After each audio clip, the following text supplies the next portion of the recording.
আসসালামু আলাইকুম। আজকে চলে আসলাম আমার ঘাস কাটিংয়ের বিষয় নিয়ে কিছু কথা বলতে আপনাদের মাঝে ইনশাআল্লাহ। তো যাই হোক, সর্বপ্রথম আপনারা বলবেন মাশাআল্লাহ আলহামদুলিল্লাহ, কারণ এই কথাটা কেন বললাম যে দেখেন আমার ঘাসগুলা যে কত বড় বড় হয়েছে এটা আমি নিজেও দেখে অবাক হয়ে গেছি। তো এর ভিডিও কয়েকদিন যাবত আপনাদের মাঝে দিয়েছিলাম যে আমার আলহামদুলিল্লাহ এবার পর্যাপ্ত পরিমাণ ঘাস আলহামদুলিল্লাহ অনেক বড় হয়ে গেছে। তো যাই হোক, যে বিষয়টা আসলাম, তো আপনাদের মাঝে কয়েকটা ভিডিও আগে আমি বলেছিলাম, মনে হয়তো ভিডিওতে বলেছিলাম যে আমি এবার ইনশাল্লাহ কিছু ঘাসের কাটিং বেচাবো। কিছু ঘাসের কাটিং বেচালাম কী কারণে, যে দেখেন আমার ঘাস কাটা বা খড় কাটা মেশিন না থাকার কারণে হয়তো এই ঘাসগুলো অনেক বড় হয়ে যাওয়ার কারণে, পর্যাপ্ত পরিমাণ বড় হয়ে যাওয়ার কারণে, এই কারণে আমি কিন্তু ঘাসগুলা গরুকে যতটুকু খাওয়ানোর দরকার ততটুকু খাওয়াচ্ছি, আর বাদ বাকিগুলো কিন্তু আমার নষ্ট হয়ে যাচ্ছে। মানে নিচের অংশটা যেটা গোড়ালি অংশ আছে, এক কথা কি সেই অংশটা কিন্তু নষ্ট হয়ে যাচ্ছে।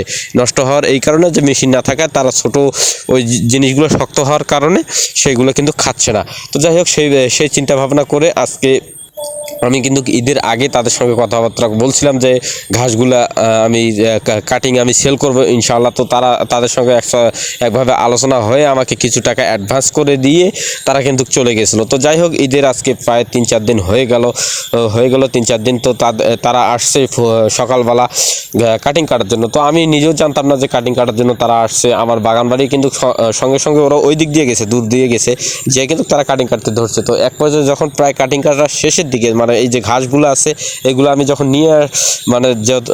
ওইগুলো নিয়ে আসার জন্য আমাকে ফোন দিছে, প্রায় কাটিং শেষ হওয়ার জন্য আমাকে ফোন দিছে, বলতেছে ভাই আপনারা ঘাসগুলো নিয়ে যান, আমাদের কাটিং প্রায় কাটার শেষের দিকে।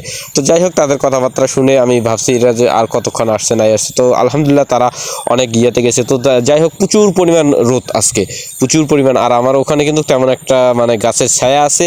এই দিকে যত পশ্চিম দিকে বেলা যাইতেছে, সূর্য যাইতেছে, তত কিন্তু রোদ তাদের গায়ে লাগতেছে। তো যাই হোক, সেই চিন্তা ভাবনা করে আলহামদুলিল্লাহ আমি যে ঘাস টাস নিয়ে আসলাম, তাদেরকে দেখলাম যে তারা কাটিং অবশ্যই বহু কাটিং কেটে ফেলছে। আমার প্রায় আলহামদুলিল্লাহ 6,000 পিস কাটিং আজকে সেল হলো আমার ওখান থেকে। 6,000, আরও যতগুলা ওখানে আছে, এখানে যত এখনও মনে হয় তো প্রায় 10,000-12,000 কাটিং সেল হওয়ার সম্ভাবনা আছে, যতগুলো ঘাস ওখানে আমার আছে। তো আলহামদুলিল্লাহ এই নিশ্চয়ই আমি ওখান থেকে সেল করব। তো যাই হোক, কাটিং কাটার শেষে তারা বস্তা নিয়ে যাচ্ছে, দেখেন কত দূরে, আমার ঘাস বাগান থেকে রেল লাইনের ওই দিকে রাখছে তারা। তো সকলে ভালো থাকবেন, সুস্থ থাকবেন, আমার জন্য দোয়া করেন। ইনশাআল্লাহ নেক্সট টাইম আমি আরও কাটিং বিক্রি করব আপনাদের মাঝে ইনশাআল্লাহ।